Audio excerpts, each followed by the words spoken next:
بسم اللہ الرحمن الرحیم۔ السلام علیکم۔ پہلے تو آپ لوگوں سے میں معذرت کرنا چاہوں گا کہ کافی دن ہو گئے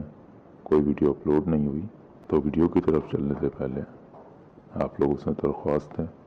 میری اس ویڈیو کو لائک کریں، شیئر کریں، سبسکرائب کریں۔ تو جیسا کہ میں نے آپ لوگوں کو پچھلی ویڈیو میں بیان کیا تھا، حضرت نوح علیہ السلام کا وہ بیٹا جو مشرک اور کافروں میں شامل ہو گیا تھا، اس کا نام کنعان تھا، اور قرآن سورہ ہود میں فرماتا ہے بس جب ہمارا عذاب آ جائے اور تنور ابل پڑے تو کشتی میں سوار ہو جاؤ اور ساتھ لے لو ہر چیز دو، یعنی ایک نر ایک مادہ جوڑا، اور ساتھ اپنے گھر والوں کو بھی، مگر جس کے بارے میں ہلاک ہونے کا حکم پہلے گزر چکا ہے، ان ظالموں کے بارے میں مجھ سے کچھ نہ کہنا، بے شک وہ ضرور غرق کیے جائیں گے۔ اس آیت کا مطلب یہ ہے کہ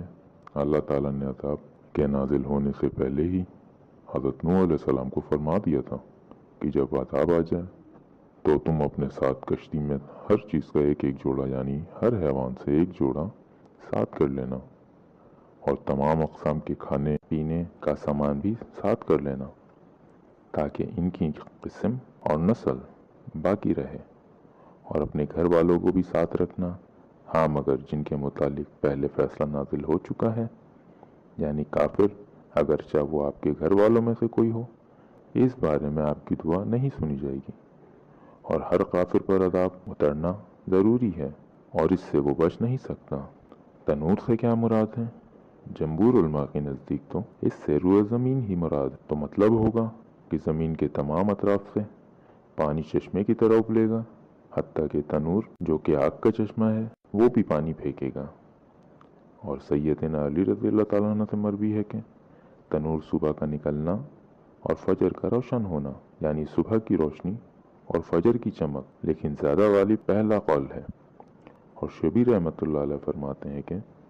تنور کوفے میں تھا۔ حضرت قتادہ رحمۃ اللہ بھی فرماتے ہیں ایک جزیرہ ہے، اس میں ایک نہر ہے جسے عین الوردہ کہتے ہیں، لیکن یہ سب غریب اقوال ہیں۔ بہرحال چلیں آگے بڑھتے ہیں۔ تنور کے بعد بارش کی بات کی جائے تو سورہ قمر آیت نمبر 11 سے 14 میں آسمان سے موسلادھار بارش لگاتار برسنے لگی، اور زمین میں سے بھی پانی ابلنے لگا،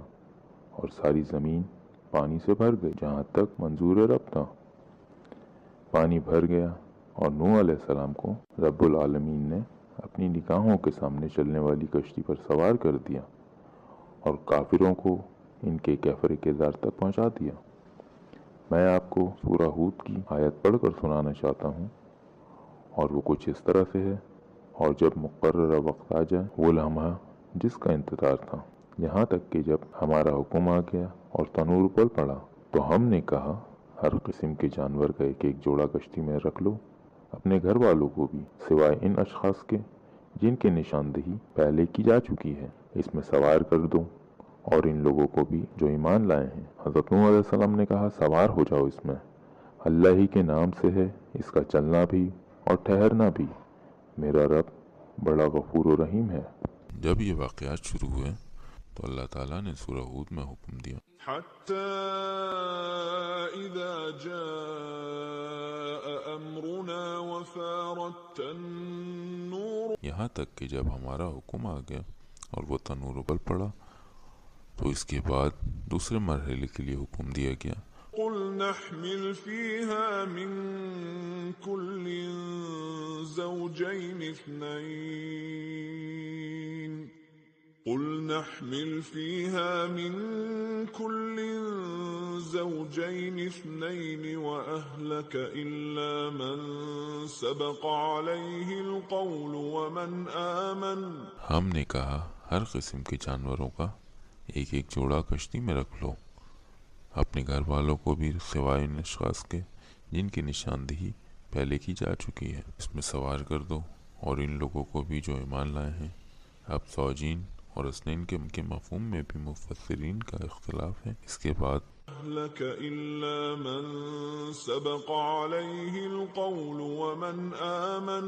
اپنے گھر والوں کو بھی سوائے ان اشخاص کے جن کی نشاندہی پہلے کی جا چکی ہے، ومن آمن، اور ان لوگوں کو بھی بٹھا لو جو ایمان لائے ہیں، یعنی تمہارے اہل و عیال کے علاوہ جو لوگ ایمان لائے ہیں وما آمن معه إلا قليل اور تھوڑے ہی لوگ نوح علیہ السلام کے ساتھ ایمان لائے تھے۔ یوں اللہ کا حکم نافذ ہوا اور جن کو ہلاک ہونا تھا وہ ہلاک ہو گئے۔ اور جیسا کہ میں نے آپ کو تھوڑی دیر پہلے ہی بتایا، حضرت نوح علیہ السلام کا وہ بیٹا جو مشرکوں اور کافروں میں شامل ہو گیا تھا، اس کا نام قنان تھا۔ سورہ ہود آیت نمبر 42 اور 43 میں، اور نوح نے اپنے بیٹے کو پکارا اور وہ ان سے علیحدہ تھا، پکارا اے میرے بیٹے ہمارے ساتھ سوار ہو جاؤ اور کافروں کے ساتھ شامل نہ ہو۔ تو بیٹے نے کہا میں کسی بڑے پہاڑ کی طرف پناہ میں آ جاؤں گا جو مجھے پانی سے بچا لے گا۔ تو حضرت نوح علیہ السلام نے کہا آج کے دن اللہ کے عذاب سے بچنے والا کوئی نہیں ہے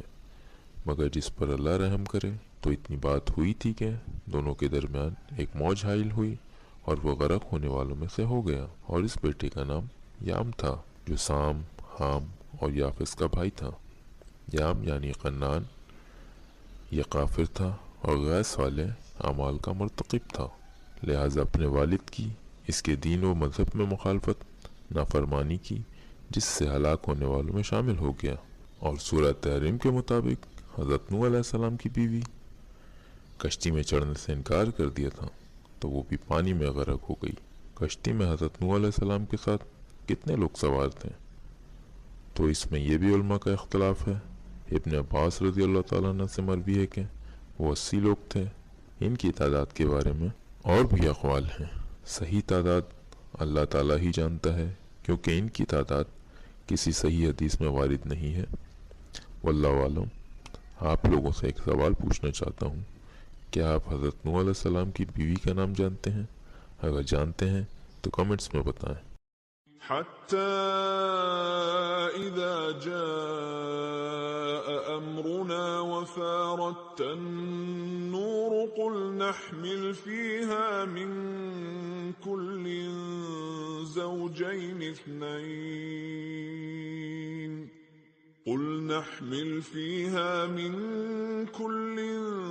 زوجين اثنين وأهلك إلا من سبق عليه القول وما آمن معه إلا قليل